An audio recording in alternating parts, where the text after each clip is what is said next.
പാർലമെന്റിനകത്തും പാർലമെന്റിന് പുറത്തും സമരമായി മാറുക. അരുണെ, രാജ്യം സമരത്തിലാണ്. രാജ്യത്തിന്റെ വിവിധ കോണുകളിൽ നിന്ന് പുറത്തേക്ക് വരുന്ന വിഷ്വലുകൾ അതാണ്, ദൃശ്യങ്ങളതാണ്. നിങ്ങൾ നോക്കൂ, രാജ്യ തലസ്ഥാനത്തും കാണുന്നത് അത് തന്നെയാണ്.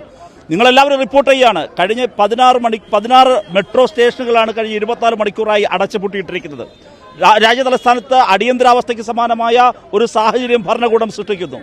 ആ സന്ദർഭത്തിലാണ് നിങ്ങൾ നേരത്തെ സൂചിപ്പിച്ചതുപോലെ ഞങ്ങൾക്ക് ഈ 30 ജനുവരി മാർഗിലേക്ക് വരുന്നതിന് വേണ്ടി എത്ര കടമ്പകൾ കടക്കേണ്ടി വന്നു, എത്രമാത്രം സംഘർഷം ഉണ്ടാക്കേണ്ടി വന്നു. പൗരന്റെ നടക്കാനുള്ള, പോകാനുള്ള, യാത്ര ചെയ്യാനുള്ള, ഫ്രീഡം ഓഫ് സ്പീച്ചിനുള്ള എല്ലാ സ്വാതന്ത്ര്യവും ഭരണഘടന ഉറപ്പ് നൽകുന്ന മൗലികാവകാശങ്ങൾ അപ്രഖ്യാപിതമായി റദ്ദാക്കപ്പെട്ട ഒരു രാജ്യത്താണ് ഞങ്ങൾ എംപിമാർ ഇങ്ങനെ ഒരു പ്രതിഷേധത്തിലേക്ക് കടന്നു വന്നത്. എന്തിനാണ് ഇവിടേക്ക് വന്നതെന്ന് ചോദിച്ചാൽ ഞങ്ങൾക്കൊരു ഉത്തരമുണ്ട്. ആ ഉത്തരം മറ്റൊന്നുമല്ല, ഗോഡ്സേമാർ ഇന്ത്യൻ ജനാധിപത്യത്തിന് നേർക്ക് വെടിയുതിർത്തുകൊണ്ടിരിക്കുമ്പോൾ ഞങ്ങൾ ഗാന്ധിയുടെ അരികിലേക്ക് വന്നു, ഗാന്ധിയുടെ ഓർമ്മകളിലേക്ക് വന്നു. ആരാണ് ഈ വെടിയുതിർക്കുന്നത്?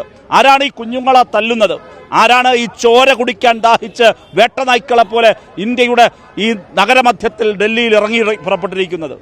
അത് ഒരു സംശയവും വേണ്ട. ഭരണകൂടം തന്നെ ഗോഡ്സേമാരായി മാറുമ്പോൾ ആ ഗോഡ്സേമാർ ഇന്ത്യൻ ജനാധിപത്യത്തിന് നേർക്ക് വെടിയുതിർത്തുകൊണ്ട് നിൽക്കുമ്പോൾ ഞങ്ങൾ ഗാന്ധിയിൽ അഭയം പ്രാപിക്കുകയായിരുന്നു. ഒരു സന്ദേശമാണ് അരുൺ. ആ സന്ദേശം മറ്റൊന്നുമല്ല, ഞങ്ങൾ ജനാധിപത്യ സംരക്ഷണത്തിന് വേണ്ടി യാതൊറ്റം വരെയും പോകും. പക്ഷേ ഞങ്ങൾ ഗാന്ധിയെയാണ്, ഞങ്ങൾ ഭഗത് സിംഗിനെയാണ്, രാജ്ഗുരുവിനെയാണ്, സുഖദേവനെയാണ് ഞങ്ങൾ പ്രതീകവൽക്കരിക്കുന്നത്. ആ ലെഗസിയാണ് ഞങ്ങൾ പിന്തുടരുന്നത്. പക്ഷെ അവരതല്ല പിന്തുടരുന്നത്. അവർ ഗാന്ധിയുടെ ലെഗസിയാണ് പിന്തുടർന്നിരുന്നത് എങ്കിൽ ആ കുട്ടികളുമായി എന്നേ ചർച്ച ചെയ്യുമായിരുന്നു. ഈ കുട്ടികളെ ഇങ്ങനെ തല്ലില്ലായിരുന്നു, അവരെ ഇങ്ങനെ വേട്ടയാടാൻ വിട്ടുകൊടുക്കില്ലായിരുന്നു. അവർ ജനാധിപത്യപരമായ സമരങ്ങളോട് നീതി പുലർത്തുമായിരുന്നു. അത് ചെയ്യുന്നില്ല. അപ്പോൾ ഞങ്ങൾ സമരത്തിലേക്ക് ഇറങ്ങുകയാണ്. ഇതൊരു അസാധാരണമായ സാഹചര്യം രാജ്യത്ത് രൂപപ്പെട്ടിരിക്കുന്നു എന്ന് വ്യക്തമാണ്. ആ കാലത്തിൻ്റെ കാഴ്ച കണ്ടുകൊണ്ട് ഞങ്ങളിതാ ഇറങ്ങുന്നു. ഇടതുപക്ഷം മറ്റാർക്ക് വേണ്ടിയും കാത്തു നിൽക്കാതെ ആദ്യമേ തന്നെ ഈ പ്രക്ഷോഭ രംഗത്തേക്ക് പിന്തുണ പ്രഖ്യാപിച്ചിറങ്ങിയവരാണ്. വളരെ സന്തോഷത്തോടു കൂടി എല്ലാ ജനാധിപത്യ വിശ്വാസികളും ഒരുമിച്ച് നിൽക്കുന്ന പ്രക്ഷോഭ ഭൂമികയിൽ ഞങ്ങൾ നിൽക്കുകയാണ്. ഇനിയും മുന്നോട്ട് പോകും. പാർലമെന്റിനുള്ളിലെങ്കിൽ പാർലമെന്റിനുള്ളിൽ, പാർലമെന്റിന്റെ പുറത്ത് തെരുവിലെങ്കിൽ ഈ തെരുവിൽ ഈ അടിയന്തരാവസ്ഥയ്ക്ക് സമാനമായ ജനാധിപത്യ വിരുദ്ധതയെ നേരിടാനുള്ള പോരാട്ടത്തിൽ ഞങ്ങളുണ്ടാകും എന്ന് ഉറപ്പ് പറയുകയാണ്, പ്രേക്ഷകരോട് ഉറപ്പ് പറയുകയാണ്. തീർച്ചയായിട്ടുമുണ്ട്. ഞങ്ങൾ വളരെ ക്ലിയറാണ് ഇക്കാര്യത്തിൽ. ഞങ്ങൾക്ക് ഇക്കാര്യത്തിൽ ഒരു ക്ലാരിറ്റി കുറവുമില്ല.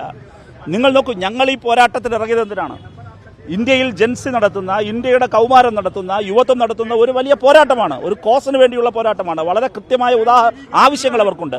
അവരങ്ങനെ സമരമുഖത്തേക്ക് കടന്നു വരുമ്പോൾ ആ സമരമുഖത്ത് അവർക്കൊപ്പം നിൽക്കേണ്ട ബാധ്യത രാജ്യത്തെ ജനാധിപത്യ വിശ്വാസികൾക്കുണ്ട്. അത് ആദ്യം തിരിച്ചറിഞ്ഞ പാർട്ടിയാണ് CPIM. അങ്ങനെ ഇറങ്ങി പുറപ്പെട്ട സംഘടനയാണ് left block, CPIM, DYFI, SFI അവരോടൊപ്പം ഐക്യദാർഢ്യം പ്രഖ്യാപിച്ചു, അവിടെ സമരത്തിലേക്ക് പോയി. പക്ഷേ ദൗർഭാഗ്യവശാൽ മറ്റു പലരും വന്നില്ല. ഞാൻ ഈ സന്ദർഭത്തിൽ ഒരു പാർട്ടിയുടെയും പേര് പറയുന്നില്ല. നമുക്കറിയാം കോൺഗ്രസ് ഉൾപ്പെടെയുള്ള സംഘടനകളുടെ കാര്യം. പക്ഷേ ഞങ്ങൾക്കതിൽ യാതൊരു ക്ലാരിറ്റി കുറവുമില്ല. ഞങ്ങൾ ആദ്യം മുതലേ ഇക്കാര്യത്തിൽ വ്യക്തത പുലർത്തി. ഞങ്ങൾ അവരോടൊപ്പം കൃത്യമായി അവരുടെ സമര മുദ്രാവാക്യങ്ങൾ എന്ത്, അവരുടെ സമര രീതി എന്ത്, ഈ 2 കാര്യങ്ങൾ മാത്രമേ നമുക്ക് വ്യക്തത വരുത്താനുള്ള തീരുമാനമെടുക്കാൻ തടസ്സമായുള്ളൂ. അതിൽ വ്യക്തത വന്നു. ഞങ്ങൾ അവർക്കൊപ്പം ഐക്യദാർഢ്യം പ്രഖ്യാപിച്ചു.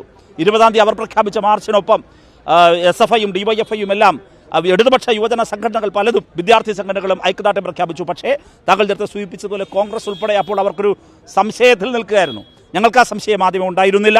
ഞങ്ങൾക്കെതിരെ എന്തെല്ലാമാണ് കൊണ്ടുവന്നത്, എന്തെല്ലാമാണ് ചാരൻ്റെ മുദ്ര ചാപ്പകുത്താൻ ശ്രമിച്ചില്ലേ. പക്ഷേ ഞങ്ങളതിൽ പതറി പിന്നോട്ട് പോയില്ല. ഇത് രാജ്യം സമരത്തിലാണ്.